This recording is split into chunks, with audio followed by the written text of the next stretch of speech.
The haunted house, a chilling tale of lost souls, table of contents. Whispers on the wind, the old Victorian house stood on a hill overlooking the town. Crumbling stone, shrouded in perpetual shadow, locals whispered tales, stories of a family lost to madness, of unspeakable acts no one dared approach. It was a place of fear, a monument to tragedy. The house on the hill, they called it. Haunted, cursed. Generations passed and the stories lingered.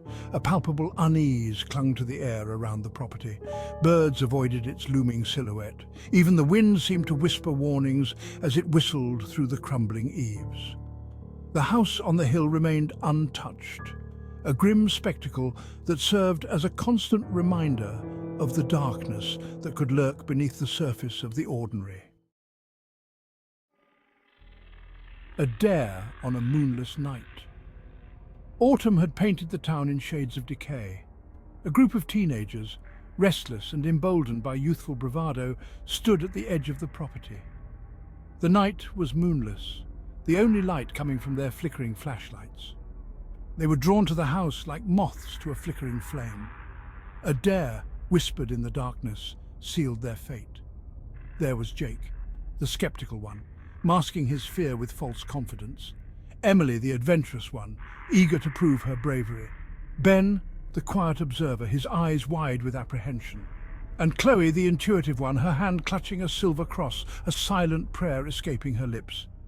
They were about to venture into the maw of the unknown, their laughter echoing in the stillness of the night, blissfully unaware of the horrors that awaited them. Shadows and silence. The air grew heavy as they approached the house. The smell of damp earth and decay filled their nostrils.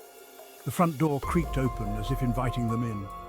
Inside, the house was a labyrinth of shadows and silence. Dust-covered furniture loomed in the darkness, each piece a silent testament to a forgotten time. Every creak of the floorboards, every rustle of wind through the broken windows sent shivers down their spines. The silence was unnerving, broken only by the sound of their own breathing and the frantic thumping of their hearts. They moved deeper into the house, each step a descent into a nightmare that was only just beginning to unfold. The basement door was hidden behind a tattered tapestry. Curiosity outweighed their fear. The air grew noticeably colder as they descended the creaking wooden steps. The musty scent intensified, clinging to their throats like icy fingers. At the bottom of the stairs, they found it. A room shrouded in an unnatural chill, and in the center, a mirror. It was an ornate thing, framed in silver that was blackened with age. The glass itself seemed to breathe, its surface rippling slightly, distorting the reflection of the single flickering light bulb that hung precariously from the ceiling. The teenagers exchanged uneasy glances, their initial bravado fading in the face of the overwhelming sense of dread that emanated from the heart of the mirror. One by one, they drew closer to the mirror, mesmerized by its strange allure. Jake, his bravado crumbling, saw his reflection twisted into a grotesque mockery. His eyes bulged, his teeth elongated into sharp fangs. Emily gasped, her reflection a horrifying visage of decay, her youthful features replaced by rotting flesh. Panic surged through the group. They stumbled back from the mirror, their hearts pounding against their ribs. Ben, his face ashen, tried to speak, but no sound escaped his lips. Chloe, her eyes wide with terror, clutched her silver cross tighter, but even the touch of the holy symbol offered no comfort in this den of despair. The mirror, it seemed, was no longer reflecting their images, but rather their deepest fears, amplified and given form. Chloe was the first to disappear. One moment she was there, her face contorted in terror, and the next she was gone, swallowed whole by the mirror's depths. Then Ben, his scream abruptly cut short as he reached out, his fingers brushing the cold surface of the glass before he too vanished. Jake and Emily, their eyes wide with terror, made a desperate dash for the stairs, but the door slammed shut with a resounding boom, plunging them into darkness. Jake fumbled for his flashlight, his breath coming in ragged gasps. The laughter, echoing from the depths of the mirror, sent chills down his spine. It was a chilling, mirthless sound that spoke of madness and despair. He knew, with a certainty that chilled him to the bone, that they were trapped. Days turned into weeks. The teenagers vanished without a trace. Search parties scoured the woods surrounding the house but found nothing. The townspeople whispered, their fears stoked by the unsettling silence emanating from the house on the hill. The police were baffled. There were no signs of forced entry, no struggle, no clues. The house on the hill stood silent, its secrets locked within its decaying walls. The townspeople avoided it even more now, their whispers laced with fear and suspicion. The missing teenagers became another chapter in the house's grim history, their disappearance fueling the legend of the cursed mirror. Some townsfolk claimed to see flickering lights in the house's windows at night. Others swore they heard faint cries for help carried on the wind.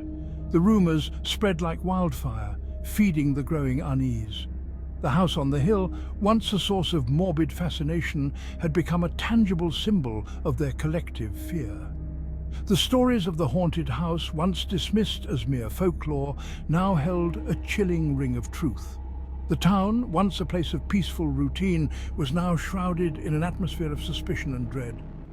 The missing teenagers had become a ghost story, whispered in hushed tones, a cautionary tale of youthful curiosity and the price of tempting fate. A paranormal investigator, drawn by the stories, arrived in town. Armed with cameras and electromagnetic sensors, he vowed to uncover the truth behind the disappearances. The townspeople watched with a mix of hope and skepticism as he entered the house, his silhouette swallowed by the darkness. He spent days inside the house, documenting every cold spot, every unexplained noise. He felt a presence in the house, a palpable sense of dread that intensified the closer he got to the basement.